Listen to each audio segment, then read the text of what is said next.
ఎందుకంటే మన చాటపర్రు ఏలూరు అంటే తెలుసు కదండి, డబ్బులు వాల్యూ తెలుసు, మనం ఎలా ఉండాలో తెలుసు అండి. మనం ఇప్పుడు మా ఇల్లు చాటపర్రులో ఇల్లు 90 years అయింది. మా తాతగారు కట్టింది. మేమందరం అక్కడే పుట్టాం, అక్కడే చదువుకున్నాం. అవును. అది పడిపోయేటట్టుంది, 105 సంవత్సరం వస్తుంది అని చెప్పి లాస్ట్ 1.5 years కడుతున్నాం. అదే దాన్ని ఏమి మోడల్ మార్చకుండా ఉన్నదాన్ని చేస్తాం. మళ్ళీ ఇంకో 100 ఏళ్ళు ఉండేటట్టుగా అంత పర్ఫెక్ట్గా చేస్తాం. అది దానికి అయితే అంతా కలిపితే 3 కోట్ల ఉద్యోగం. అవునండి. ఆయనలాగా 500 కోట్లు 600 కోట్లు ఏదో మీరు చెప్పినట్టుగా వాష్ బేసిన్ ఎంత అక్కడి చెట్ల నుంచి తీసుకొచ్చి ఏమి లేవు. సామాన్యంగా మనం రెగ్యులర్గా ఇవ్వడతాం. అది అంతా చేసినా కూడా అదేం మా కోసం కట్టలేదు. మేము అక్కడికి వెళ్ళి ఉన్నాం, మేమేమి చేయం. ఏదో పబ్లిక్ పర్పస్కి ఇద్దామని. అది దేనికి అనేది ఇంకా డిసైడ్ అవ్వలేదు. పబ్లిక్ పర్పస్కి ఒక పేదవాళ్ళకో, అంటే పేదవాళ్ళకంటే ఒక ట్రైనింగ్ స్కిల్ సెంటర్ కట్టడం కానీ ఏదో ప్రజలకు ఉపయోగపడి చేయటం కోసం. ఆ విజయం గారు కూడా నేను ఒక వీడియో చూశానండి. ఆవిడ ఏమంటదంటే ప్రతిపక్షం ఉండకూడదు అని దేవుడిని ప్రార్థిస్తున్నాను అన్నారు. నిజంగా వాళ్ళ అబ్బాయి కాకుండా చంద్రబాబు నాయుడు గారికి అలా వచ్చింది. ప్రతిపక్షం ఉండకూడదని కోరుకుందండి ఆవిడ. ఆ వీడియో చూసారో మరి లేదో, మరి దేవుడా ప్రతిపక్షం లేకుండా చూడని చూశాడు, దేవుడు చూశాడు. కానీ ఇక్కడ వెంకటేశ్వరం చూసి చేసేసాడు. అమ్మా అలాగా నువ్వు కోరిన ఇస్తానని కోరిక ఇంకా చంద్రబాబు నాయుడు గారికి ఎవరో ప్రతిపక్షం లేకుండా చేసిస్తాను.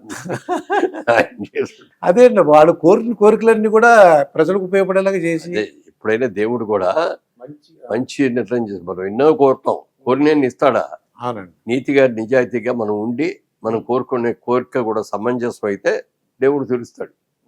అంతేగాని రేపు పొద్దున్నే నాకు 2,000 కోట్లు కావాలి, నాకు లాటరీ వచ్చేసిన డబ్బులు కావాలి, ఈ ఊరంతా కూడా నేనే కొనేసుకోవాలి, లేకపోతే ఎదటాళ్ళందరూ కూడా దరిద్రులు అయిపోయి వాళ్ళు పాడైపోవాలి, నేను ఒక్కడనే బాగుండాలి అని అనుకుంటే ఎట్లా? అందరూ బాగుండాలి, అందులో నేను ఉండాలి అని కోరుకోవాలి. అంతే తప్ప అభివృద్ధి అనేది అసలు జీరో చేశాడండి. ఏవి ఒక ఇండస్ట్రీ తేలా, వచ్చిన ఇండస్ట్రీలనే పొగబెట్టి బయటికి పంపించాడు. అమర్రాజా బ్యాటరీస్ వాళ్ళు చెప్పండి. వాళ్ళు ఎన్నో ఏళ్ళ నుంచి అమెరికా నుంచి వచ్చి తిరుపతిలోనూ అక్కడే ఆ పొలాలు కోరుకొని చేశారు. ఎక్కడ గవర్నమెంట్ దగ్గర నుంచి ఎక్కడ కూడా తీసుకోలేదు. తీసుకొని అంత చేసి అంత అద్భుతంగా చేసి ఎంతమందికి ఎంప్లాయ్మెంట్ అక్కడికి, మరి వాళ్ళు చేసే ప్రోడక్ట్ మూలంగా ఎంత ట్యాక్స్ కానీ ఎక్సైజ్ డ్యూటీలు కానీ ఇవన్నీ ఎంత వస్తున్నాయి. ఇంత బాగా వచ్చేదాన్ని కూడా మీరు జనరేటర్ ఆపేశాడు, కరెంట్ ఇవ్వాలి, పవర్ కట్టేశాడు. అంతే మొత్తం పవర్ కట్టేస్తే ఏమైపోతుందండి ఇండస్ట్రీ. లక్కీగా వాళ్ళు జనరేటర్ బ్యాకప్ జనరేటర్లు ఉన్నాయి కాబట్టి జనరేటర్ మీద కొన్ని రోజులు ఆగించాడు. కరెంట్ మీద చేసేదానికి జనరేటర్ మీద చేసేదానికి ఖర్చు చాలా తేడా ఉంటుంది. అంత ఖర్చు అయినా సరే వాళ్ళు చేసుకున్న తర్వాత ఇక లాభం లేదు ఇది అని చెప్పి ఆయన అప్పుడు దాకా ఎంపీగా ఉండి కూడా ఓపిక పట్టాడు. చెప్పి ఎలక్షన్ అయిన తర్వాత నేను ఎలక్షన్ కూడా పోటీ చేయను, దీని మూలంగా నా బిజినెస్ కూడా దెబ్బతింటాను, నా ఇండస్ట్రీ దెబ్బతింటుంది అని చెప్పి చేసి ఇప్పుడు తమిళనాడులో ఒకటి కడుతున్నారు, తెలంగాణలో ఒకటి కడుతున్నారు, మహారాష్ట్రలో ఒకటి కడుతున్నారు, ఇంకా ఎక్కడో చూడండి. మన ఏపీలో ఉండాల్సి డిఫరెంట్ ప్లేస్లు పెట్టినా ఎంతో బాగుండేదండి. ఇప్పుడు కూడా అంటే ఓడిపోయిన వాళ్ళందరూ జగన్మోహన్ రెడ్డి గారికి వచ్చి మనం ఎందుకు ఓడిపోయామని అని మాకు తెలియట్లేదండి, మాకు అర్థం అవ్వట్లేదండి, ఏదో జరిగిందని చెప్తున్నారు సార్. ఆయన్ని మాయ చేస్తున్నారు తప్ప సార్ మీరు మమ్మల్ని ఎప్పుడు కలవలేదు, ఎప్పుడు చూసినా తాడేపల్లి ప్యాలెస్లోనే ఉన్నారు, అలా చెప్పట్లేదు సార్. వాళ్ళు చెప్పరు. ఆశ్చర్యంగా ఉంది నాకు. అది తిడతాడేమో కొడతాడేమో అని భయం. అంటారా? కొట్టి ఆశ్చర్యపడక్కర్లా. అవునండి, చాలా మందిని కొట్టాడు ఇది. అదే అలా అంటుంటారు, నేను ఎప్పుడు విన్నాను అంతేనండి. ఇప్పుడు ఫ్రాంక్గా చెప్పాలి కదా సార్, అలా కదండి, మీ వ్యతిరేకత ఉంది మా మీద కదండి, మీ మీద వ్యతిరేకత ఉంది, లేకపోతే ఇంత రాదు కదా అని చెప్పాలి కదా. మొత్తం అందరు మంత్రులు ఓడిపోయారండి, ఒక్క పెద్దిరెడ్డి తప్ప. చాలా దారుణంగా వాళ్ళ సిస్టర్ స్టేట్మెంట్ వచ్చేది, అందరూ వ్యతిరేకించారు ఆయన్ని, ఆయన మూలంగానే నేను ఓడిపోవటానికి కారణం కూడా ఆయనే, నాకు ఓటేస్తే నిజంగా రేపు పొద్దున ఎక్కడ వేసి నేను గెలిస్తే అక్కడ ఉన్న ప్రజలందరినీ కూడా నానా హింసలు పెట్టుండేవారు. దానికి కూడా భయపడి చేయలేదు. ఇప్పుడు అమరావతి రియల్ ఎస్టేట్ ఎలా ఉంటుంది అంటారు? అమరావతి మన అది ఒక డెఫినెట్ గా బాగుంటుందండి. బాగుంటుంది, కొనుక్కోవచ్చు, డెఫినెట్ గా కొనుక్కోవచ్చు. ఇప్పుడు మేము లాస్ట్ ఇయర్ చేసాం, అక్కడ చేయాలని అక్కడ లాభాలు వస్తాయని కాదండి. అవునండి, ఇక్కడే మనం చేసుకున్నా, ఇక్కడ చేసుకుంటే మాకు హ్యాపీగా ఉంది, ఒక బ్రాండ్ నేమ్ ఉంది, అన్నీ ఉన్నాయి. అయినా సరే మన రాష్ట్రం విభజన జరిగింది, మనం అక్కడి నుంచి వచ్చిన అయ్యుండి మన ప్రాంతంలో ఎందుకు కట్టుకోకూడదు మనం అని చెప్పి విజయవాడలో ఒకటి చేద్దాం, వైజాగ్ ఒకటి చేద్దాం అనుకుంటే వైజాగ్ దొరకలేదు, ఇక్కడ కూడా దొరకలా. ఎవరో మీలాంటి ఒక ఆయన ల్యాండ్ ఉంటే ఏమంటే మీ ల్యాండ్ కనుక ఇస్తే జాయింట్ డెవలప్మెంట్ చేద్దామండి అంటే ఓకే అన్నాడు. ఓకే. ఆయనతో టర్మ్స్ మాట్లాడుకుని కట్టాము. అంతా కట్టేటప్పటికి ఆ గవర్నమెంట్ వచ్చేయటం రావటం, గవర్నమెంట్ వచ్చినా తప్పుడే, దానికి బాగానే ఉండేది. ఎప్పుడైతే రాజధాని ఇక్కడ లేదు, అమరావతిలో రాజధాని కాదు, 3 రాజధానులు ఇక్కడ చేస్తే ఏంటంటే చంద్రబాబు నాయుడుకి పరిస్థితి అమరావతి చేస్తే. అవునండి. అందుకని అమరావతి వద్దు, వైజాగ్లో చేస్తాను. వైజాగ్ ఏమో పక్కన ఒక మూల ఉంది. రాయలసీమలు రావాలంటే ఎంత దూరం అండి? కడప కర్నూలు నుంచి రావాలంటే ఎంత దూరం, అనంతపురాలు రావాలంటే ఎంత దూరం. ఇప్పుడు అమరావతి అనేటప్పటికి ఏంటంటే సెంటర్ ప్లేస్.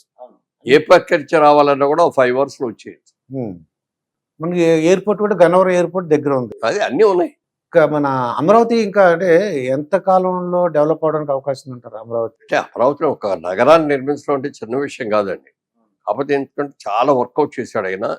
చాలా జపనీస్, సింగపూర్ వాళ్ళని, అలాగే మలేషియా, సింగపూర్, మలేషియా వీళ్ళ ముగ్గురు దగ్గర నుంచి ఆర్కిటెక్టులను తీసుకొచ్చి వాళ్ళందరితో ప్లాన్స్ గీయించి బ్రహ్మాండంగా చేశాడు. అవన్నీ రెడీగా ఉన్నాయి. వర్క్ మొదలు పెట్టడమే. వర్క్ మొదలు పెట్టాలంటే ఇక్కడ డబ్బులు లేవు. కేంద్రం నుంచి ఏమన్నా తెచ్చుకోగలిగితే పవన్ కళ్యాణ్ గారు, చంద్రబాబు నాయుడు గారు వెళ్ళి ఆయనకి చెప్పి ఏమండి ఆ రోజులు మీరు శంకుస్థాపన చేశారు, అది ఆగిపోయింది, ఇప్పుడు మేము చేస్తాం, మేము సగంలో ఉన్నాయి కూడా అలాగే అప్పు కూర్చున్నారు అని చెప్పి ఆయన ఒప్పించుకొని స్టెప్ అంటే అమౌంట్స్ తెచ్చుకోగలిగితే బాగానే ఉంటుంది. ఇప్పుడు ఈయన కక్షపూర్తి చర్యలు అంటే ఈయన జైల్లో పెట్టారండి. మరి జగన్మోహన్ రెడ్డి గారు ఎన్నో తప్పులు చేసి ఉంటారు, దీన్ని బట్టి చూస్తుంటే ఎన్నో చేసి ఉంటారు. చంద్రబాబు నాయుడు గారు కానీ, ఎన్టీ రామారావు గారు కానీ ఇన్నేళ్ళు పరిపాలన చేశారు కదా, ఏ రోజున ఇప్పటి వరకు ఒకసారి కూడా బ్లాక్ మార్క్ అనేది లేదు. ఇదిగో పలానా తప్పు చేశారు, అక్కడ దాని డబ్బు దోచుకున్నారు, ఇది అనేది ఎక్కడా లేదు. అలాంటి ఆయన్ని ఏయో కేసులు పెట్టేసేసి స్కిల్ డెవలప్మెంట్లో ఉంటాయి. స్కిల్ డెవలప్మెంట్ ఉండే బడ్జెట్ ఎంత, అది డైరెక్ట్గా వాళ్ళకి వెళ్తుంది తప్ప ఈయనకే వస్తుంది. స్కిల్ డెవలప్మెంట్ అనేది మొదటి నుంచి కూడా ఏ పని చేశాడైనా దాంట్లో స్కిల్ ఎట్లా ఉంటుందో తెలుసుకోవాలి. నెంబర్ 1 దానికోసం ఎక్విప్మెంట్స్ ఉంటాయి బోల్డెన్ మిషనరీ, అవన్నీ కూడా మేము ఫ్రీగా ఇస్తామని చెప్పి చంద్రబాబు నాయుడు గారు పెట్టారు. మేమందరం కూడా ఇచ్చాం ఇన్స్ట్రుమెంట్స్. వాళ్ళ తాపి వాళ్ళు గారు వడ్డంగి వాళ్ళు ఉన్నారు అనుకోండి, దూరం కొయ్యాలంటే రబ్బం పెట్టి చాలా సేపు చేసేవారు. అది చేసిన తర్వాత చిత్రికి పెట్టేవారు. ఇప్పుడు అవన్నీ మిషన్లు వచ్చేసి పటపటగా అయిపోతాయి, నిమిషాల మీద అయిపోతాయి. మీరు ఇది పెట్టుకొని చిత్రికి పట్టాల్సిన అవసరం తిప్పాలంటే చాలా ఎక్కువ ఊరినే ఇది పెట్టేసి ఇది పెడితే మోటార్ టక్ మంది దిగిపోతాయి. 30 seconds లో అయిపోతాయి. ఇవన్నీ స్కిల్ డెవలప్మెంట్ లోకి వస్తాయి. ఈ ఇన్స్ట్రుమెంట్స్ కూడా వాళ్ళకి ఇచ్చి మీరు ఎంత నేర్పి వాళ్ళకి ఇదని ఒక మంచి ఇది. స్కిల్ డెవలప్మెంట్ లేకుండా మీరు ఏ పని చేయలేరండి సరిగ్గా. అవునండి. స్కిల్ డెవలప్మెంట్ ఏంటంటే బాగా చేయిస్తూ, తొందరగా చేయిస్తూ, ధర కూడా తగ్గేటట్టుగా కొత్త టెక్నాలజీ తెలుసుకోవడం ఉంటుంది. ఇవన్నీ కూడా అది కోసం అంత బాగా చేసి దాంట్లో చేరిన వాళ్ళందరూ చక్కగా వాళ్ళ రోజు బ్రహ్మాండంగా ఉండి వాళ్ళందరూ కూడా స్టేట్మెంట్ ఇచ్చారు. మేము స్కిల్ డెవలప్మెంట్ లో ఇది నేర్చుకున్న తర్వాత ఇవాళ మంచి ఇదిలో ఉన్నాం. ఎక్కడో ₹1 ఇదయిందో చెప్పండి. 300 కోట్లు 400 కోట్లు అన్నాడు. అసలు ఇచ్చిందే దానికి 90 కోట్లు ఆ స్కిల్ డెవలప్మెంట్కి ఇచ్చింది. ఈయన 300 కోట్లు ఎక్కడ నుంచి తింటాడు? వెళ్ళి చూసుకోమన్నారు. సరే ఆయన్ని తీసుకెళ్లి జైల్లో పెట్టాడు. ఆయన ఉద్దేశం ఏంటంటే నేనే కాదు జైల్లో, చంద్రబాబు నాయుడు ఉన్నాడు, రామోజీరావు కూడా ఉన్నాడని చెప్పి చాలా ప్రయత్నం చేశారు. రామోజీరావు గారిని ఒక్క రోజున తీసుకెళ్లి జైల్లో పెట్టాలని చాలా ప్రయత్నాలు చేశారు. ఆయన ఎక్కడ దొరకడు ఆయన, ఎందుకంటే ఏమి తప్పు చేయడు ఆయన. ఎప్పుడు కూడా తన కాళ్ళ మీద తలబడి మార్గదర్శి ఎంత గొప్పదండి. వాళ్ళ మన ఇండియాలో ఉన్న బ్యాంక్స్ అన్నిటి కొట్టుకుంటే ది బెస్ట్ ఈజ్ మార్గదర్శి అండి. అందులో కంప్లైంట్స్ లేవు, ఎవరికి మోసం చేయలేదు, అందులో పెట్టిన వాళ్ళందరూ బ్రహ్మాండంగా హ్యాపీగా ఉన్నారు. అంత బాగా నడిచేదాన్ని దాన్ని కూడా మూతపడిపోయి వాళ్ళని తీసుకొచ్చి రామోజీరావుని జైల్లో పెట్టాలి. బట్ వల్ల కాల. రామోజీరావు గారు కూడా ఈ కూటమి గెలిచిందని తెలిసిందైతే చనిపోయారులేండి. అది చూడాలని ఆయన చాలా బట్లో బాగాలేదు, ఏ రోజు చచ్చిపోతాడో తెలియట్లేదు. బట్ ఈ గవర్నమెంట్ పడిపోవాలి, ఈ గవర్నమెంట్ ఇట్లా ఉంటే నాశనం అయిపోద్ది ఆంధ్రప్రదేశ్. అది నేను చూసి చచ్చిపోవాలనుకున్నాడు. కరెక్ట్ గా చూసి చచ్చిపోయాడు. అది రిజల్ట్స్ వచ్చిన తర్వాత చూసి చాలా ఆనందంగా చూసి 3 రోజుల తర్వాత 4 రోజుల తర్వాత అది చాలా ఆనందంగానే వర్క్ చేసుకుంటూ చనిపోయాడు. ఆయన ఇంట్లోనే హాస్పిటల్ ఏర్పాటు చేశారు. ఆయనకి బెడ్ మీదే ఉండి కూడా ఎడిటోరియల్ చేసినప్పుడు ప్రతిదీ కూడా ఆయనే రాస్తాడు, ఆయనే చూస్తాడు. ఆయన రాయకపోయినా ఆ డిపార్ట్మెంట్ వాళ్ళు ఎవరైనా రాసినా కూడా ఈ దగ్గరికి రావాలి, చూసి అప్రూవ్ చేసి ఏమైనా మార్పులు చేర్పుంటే చెప్పి తెస్తే చేసుకుంటారు. ఎడిటోరియల్ కావాలన్నా పేపర్ అంతా పేపర్ ఆయనకి ఆరోపణ. అది ఈనాడు పేపర్ అన్నా, మార్గదర్శి చిట్ ఫండ్స్ అన్నా, అలాగే ఎంతమంది వ్యవసాయాల గురించి ఆయన కూడా. ఎంతమంది జాబ్ ప్రొవైడ్ చేశారండి అంటే మొత్తం ఇండస్ట్రీస్ కానీ. ఇవాళ ప్రపంచంలోనే పేరు ప్రఖ్యాతులు పొందిన రామోజీ ఫిలిం కట్టింది ఆయన. అంత మంచి ఇది కట్టిన కూడా ఎన్ని చేశాడు ఉండగల. సరే ఇవన్నీ వదలండి, వాళ్ళ గురించి మనం మాట్లాడేది. ఇక డిస్ట్రక్టివ్ గురించి వద్దు, కన్స్ట్రక్టివ్ గురించి మాట్లాడారు.